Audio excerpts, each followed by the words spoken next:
Welcome back. It's the Todd Pod, Todd and the Jer Bear, Jer and the Bear. I forgot, something like that. I like just Todd and Jer. How you guys doing? It's a beautiful day. It is June 14th. Loving that summer is almost here. I think 7 days. 7 days from the longest day of the year, which is like, I love just long days. Feels great. Todd's days in Philadelphia are numbered, which is crazy. Excited to visit him in North Carolina. That's probably something we'll talk about eventually on one of our shows. So to get started, though, I am starting off with why Republicans suck. This is probably Republicans suck and Democrats suck in one, but it's more of a hypocrisy from the Republican side, I'd say. But so someone made a comeback this week who was suspended for, I'd say, maybe like 3 months or 6 months. I don't even really know who this guy is. Jeffrey Toobin, for whacking off on Zoom, which, like, I don't know how you whack off on Zoom during work. That's just crazy. I don't know how you get caught doing it. That's crazy. I don't know how you want to make a comeback after that.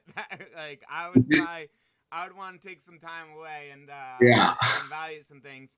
But he made a comeback. And I think it's just hilarious that who's making a big fuss about it? Fox. And the Republicans are like, oh, why is this guy coming back? Like, he should have been let go. That's nonsense. And then something I kind of do agree with them on is was his suspension really just virtue signaling? Did they actually really care about what he was doing, or do they do that just to look good? So I do agree with that on the Republican side a little bit, but they don't really care. The Republican side defends Matt Gaetz when he touches has like little girl affairs. Allegedly, but yeah. Trump has God knows how many girls that he's done, admittingly in consensual ways, but still like without, while he's married, or like girls as young as his daughter, whatever. Some stuff that are like maybe not against the law, but definitely like not probably the morally best. Evie. But same as like, I don't think whacking off by accident on Zoom is against the law. Maybe it is some way, but it was an accident. It's nothing malicious. Why are they like so concerned about it? Yeah. It's just silly to me. Like, that's not something to make a big deal about. I mean, it's certainly an office faux pas, I would say. Yeah. But did you I watched a clip of the interview. It was on CNN. It was Allison, because of course they'd have to have a woman who's doing the interview to bring him back to like balance it out. And it was hilarious because he's like, well, let's talk about why we're here today. And he's like, so about 4 months ago you were caught masturbating on a ball. And she's like, oh wow, they just really came right out and said it. Like, yeah. they could have beat around the bush to use it and been like, you were caught on camera doing something inappropriate, but it's just like, no, you were jerking it, right? They should have said that. We're not going to beat around the bush. Yeah. That would have been perfect. That what would have been great is if CNN, like, this would have been just like A-level trolling, as if it's like, look, we're gonna lie to him and tell him we're gonna bring him back. We're just gonna fill this segment with puns about masturbation.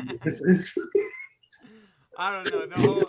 The whole thing is just crazy to me. The hilarious part is she lays it all out, and he just goes like, yes, unfortunately, that is the case. And it's like, well, the other thing too, and what I've heard people say, it's like, I guess Jeffrey, he was a legal commentator, but everyone's like, look, he wasn't like the best legal commentator ever. It's like, why do you have to bring this guy back? Like, if you're going to get rid of him, just get rid of him, or just like chalk it up and be like, that was funny and gross, but we all make mistakes. But like you said, it's this fake outrage and being like, well, how dare he? And like, I'm clutching my pearls, and then 4 months later, it's like, all right, now we're going to try to rehab this guy that we just like completely humiliated.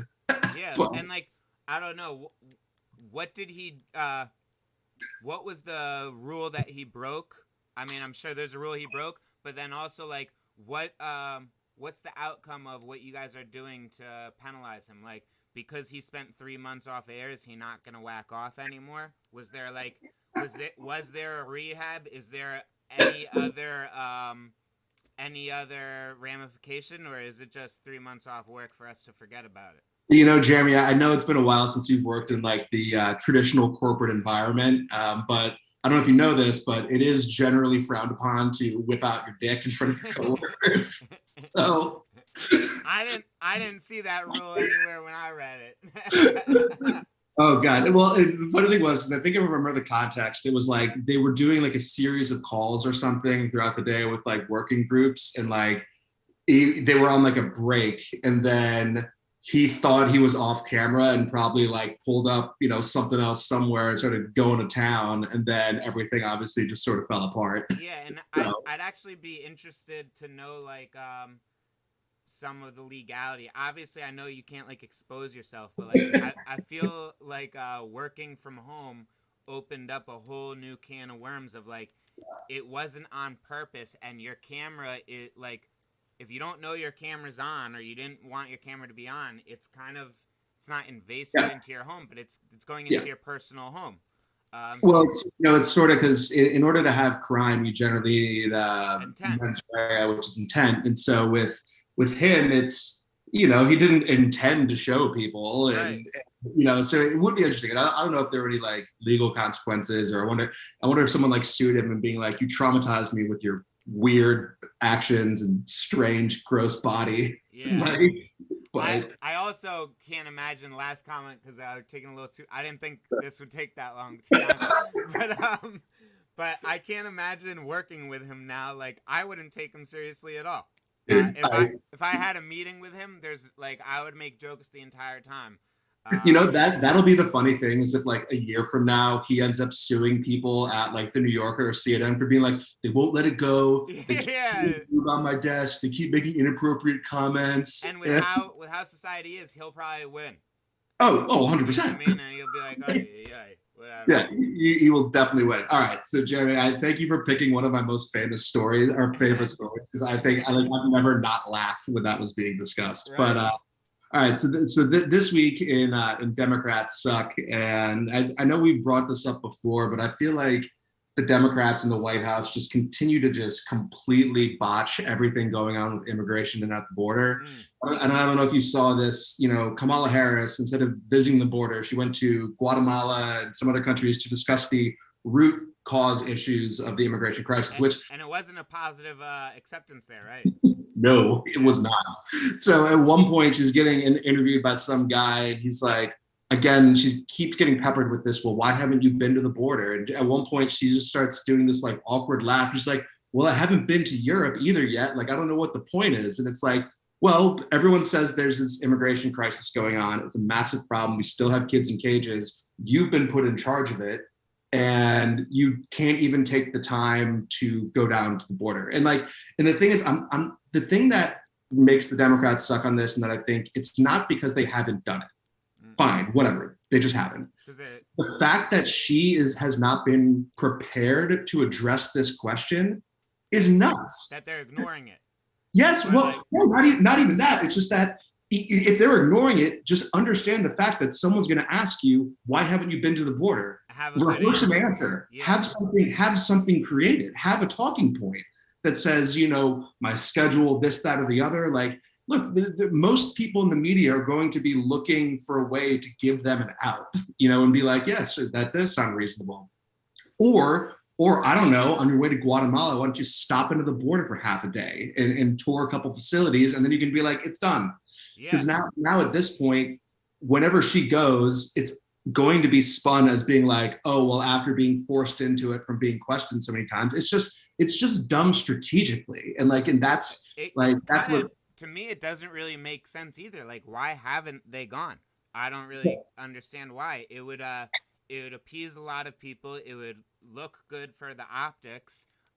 Maybe she would be able to like really understand the situation a little more. Who knows? But I don't understand why they don't do it too. It just doesn't. Yeah, it's just terrible retail politics. It's just showing that and I don't know what it is. Like, it is truly perplexing to me that if they're not going to do it, that they don't have better talking points about why they haven't at its core. And look, it's a losing issue for Biden. I think it's his like worst polled issue across like all the major things that they ask the American people about. And It you know, affects a lot of other things though too. Like I feel like the unemployment or over whatever the situation is right now, it's not even unemployment. It's like no one's taking jobs. I don't yeah. know what you call that, but that's related to the border crisis. Like Well, and, you know, and you've got the human trafficking angle. You've got fentanyl that's been flooding into the country. Methamphetamine seizures are up. I mean, it's not good. I mean, we've seen stories in Philadelphia and New York about fentanyl laced cocaine killing people. I actually know a friend of a friend who died that way, and it's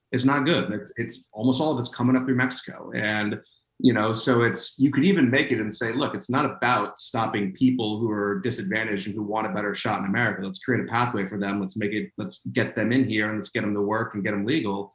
But it's like, look, I think we can all agree there, America would be a better place if we had less fentanyl and less methamphetamine and less illegal guns and everything else. Like, yep, definitely. I don't know. So It's just nuts. this is an interesting talking point, and I wish I like one understood it more, two remembered it a little better, and three yeah, could like I guess delve into it further, because like I feel like I from an outside standpoint it's gonna sound like I'm like a QAnon or one of those, whatever. I hope people don't, but whatever. But I read a couple opinions online, and the people I read them from, in my opinion, they aren't QAnoners. They're definitely, like, I think pretty intellectual, and I think look at things from a fairly outside point of view. Like one of the guys lives in Eastern Europe. He was American, but I don't think he has much bias or much into it. Yeah. But he basically foresees, or he thinks that we're going towards microstates of like we're gonna have like regions in America, and he basically thinks it's up between Florida and Texas as being like the two first states to secede. And I think he's leaning more towards Texas, and he was commenting a little bit on it. And then what someone brought up that he didn't agree with, but it got me thinking, and I got to think about it probably more. Maybe I'll comment it on another time as I develop thoughts more. But they basically related if like Texas seceded to like the Israel-Palestine conflict of could Mexicans try to basically say that they belonged to Texas and like try to get citizenship there, something. But it was a very interesting scenario, because like Texas has a lot of history in Mexico and a lot of history of the Southwest, where the people there don't like, they have a lot of backgrounds where a lot of Texas does have Mexican roots. And then if Texas seceded, basically I think what they're saying is Texas would secede to deal with the border crisis themselves. And basically that would just bring up a whole can of worms of a lot of things.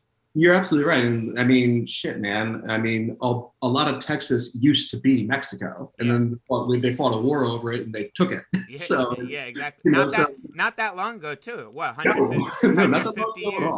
It's like, yeah. So I think that's, and look, I don't know if I've said it on this podcast, but I think that, you know, the idea that in our lifetimes we will see some sort of fracturing of the U.S. into sort of regional powers, I think is very likely. I think definitely.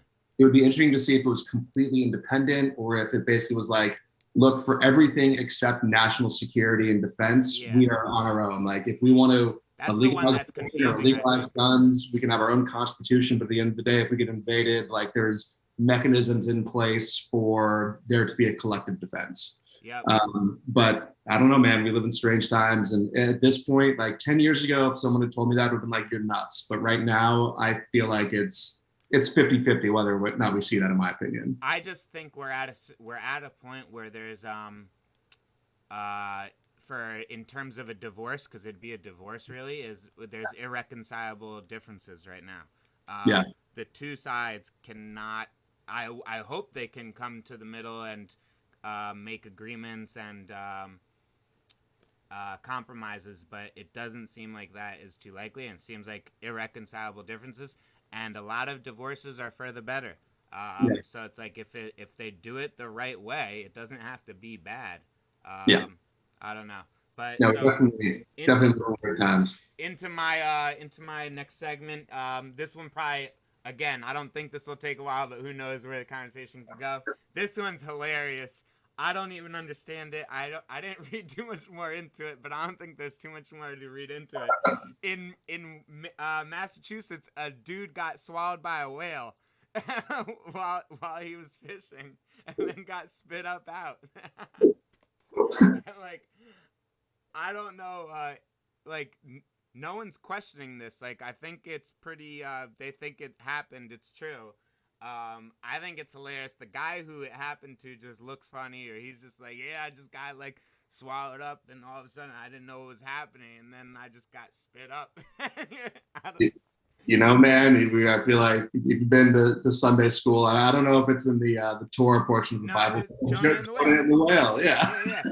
But it makes me believe, like, Torah or the Bible stories and all that, like, I don't think they were true the way that we tell them, but obviously, like, some of these things, something happened that just got completely exaggerated. Yeah, obviously, some guy could have gotten swallowed by a whale, spit up, and who knows?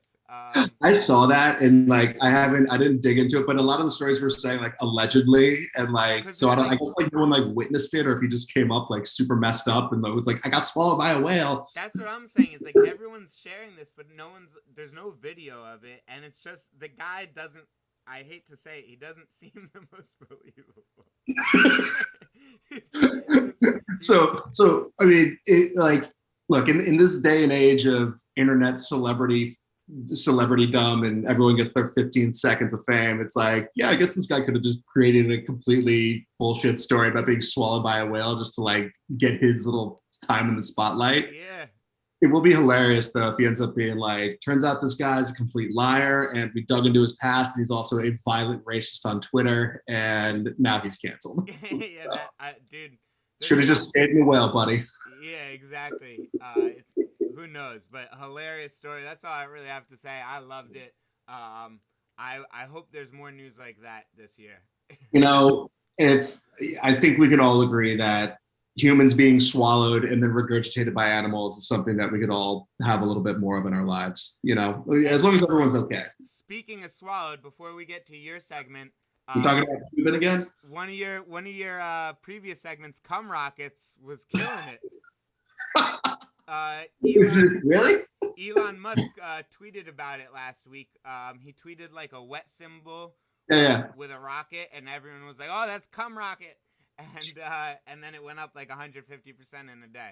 This is a great transition into Crypto Corner, and to detour to go back to Cum Rocket. I don't even know where to buy it. I have looked into it because at this point, like, I don't, it just seems wild, and I don't even know where you go about getting it. But in terms of a cryptocurrency that's easy to buy, there was big Bitcoin news last week when El Salvador recently they just announced that they would be using Bitcoin as legal tender, which basically means that once this is implemented, if someone wants to pay someone in El Salvador for something in Bitcoin, the person who they're trying to pay cannot turn it down. They must accept it. Is that what legal tender means?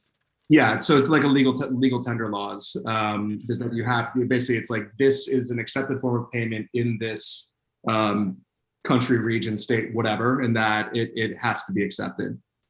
And so like that's why you have to allow people to pay you in US dollars in the US. It's sort of, and I might not have that exactly right. I don't know all the ins and outs, but I think that's the basic gist of it. Gotcha. And an interesting thing about El Salvador is they're one of the countries that I think in 2001, they actually went on to the US dollar. Yeah, that's right. So a lot of people don't know this. There's several countries that around the world that basically the US is like, hey, your financial system has basically collapsed. So how about we're going to bail you out, and now you get to use US dollars now. And so El Salvador has been on that. So they're going to basically use it'll be Bitcoin-based transactions with US dollar conversion rates. And I don't know, it'll be really interesting to see. And all the articles I read on it basically seem to imply that this was like just sort of like a random thought that the president had and then put it forward and then it passed. Like, well, did you see how he plans to do mining?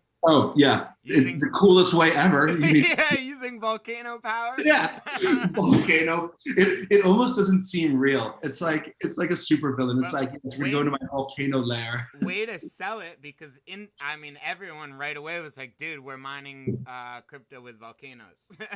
Yeah, exactly. Like it's yeah, very sexy. But yeah, no, it was huge news. And then what's awesome, I think, is Colombia, I think Guatemala, and one other country are in talks with whoever like initiated how this is gonna happen, because I'm sure there's a lot of paperwork or figuring it out. Whoever helped them, they consulted, is being consulted now by like 3 other countries. And Well, what's interesting, one last comment I want to say about El Salvador being on the U.S. dollar before is that makes this more of a big deal than if it was just going from the El Salvadorian currency dollar to this, because yeah. this is affecting the U.S. dollar being used, and if there's more countries that do that, that's kind of the U.S. dollar's worst case scenario, in my opinion, which something they really don't want to happen. So I'm sure America's not too happy.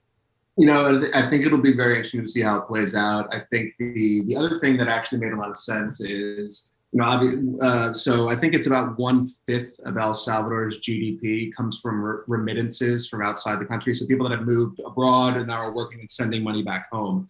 Last year, it was $500,000 in May was sent back to El Salvador. This year is 1.5 million in Bitcoin. In Bitcoin, yeah. Yep. And it's interesting because that to me has always been the really big sort of, a big benefit of cryptocurrencies, whether it's Bitcoin or anything else, is avoiding transaction fees for international money transfers. It is one of the things where cryptocurrencies definitely have value because, I don't know if you've ever looked into sending large amounts of money across so much money. countries, but you get hit with 1%, 2%, 3% fees, and it can escalate. 3 days. Yeah, a lot of time. Whereas, this can be sent instantly, and now people in El Salvador will be able to have Bitcoin sent to them. They'll be able to transfer it to US dollars, or not even need to, and just be able to spend it when they receive it. So I think it's going to be interesting to see how it plays out. Yeah, exactly. Well, it would. You don't even need to technically transfer the Bitcoin to El Salvador. They can access the wallet. You access a wallet in El Salvador. You access the wallet in America. Same wallet. You just use it. So definitely saves a lot of time and money. I think that was huge news. And what I also love about what's just awesome about crypto is everyone tries to like say, oh, is it going to go up? Is it going to go down? It's following this pattern. It follows patterns, but it also, all it takes is an event like that to really spark something. And like another country does it, or if 5 countries do it in a week, or if a huge country does it, all of a sudden like the patterns don't matter, and Bitcoin is huge again. Well, and I think the other interesting part of it is I think they said they're kicking around basically being able to get like permanent residency or citizenship based on if you have at least like 3 Bitcoins that you bring in, which, roughly $90,000 to $120,000 depending on sort of what it's at. But, there's a lot of countries have this where if you bring in investment into a country, you can basically buy your citizenship or buy your permanent residency. So countries all over Europe have this. I think America even has it, but it's obviously super expensive. But I think the one thing that's interesting is all these people now are like, well, what's it like to live in El Salvador? And it's like, not to talk shit to anyone from El Salvador, but it's like, I think it's one of the most dangerous countries on the face of the planet in terms of like murder rate and like, I don't know. Hopefully things will stabilize, but I've heard mixed things though, because so like El Salvador I think has a jail that the guards don't even go in because it's so dangerous. No, there was some crazy show on Netflix. It's one of those jails where like the guards are basically on the outside to prevent like, dudes' families will like move into the prison with them. Like it's just mind blowing. At the same time, it is, I think, from my understanding, I think it is dangerous, but there's also people who think Philadelphia is like no man's land and you can't go there. There's areas that are horrible, but I think there's of course some areas that are probably decent enough.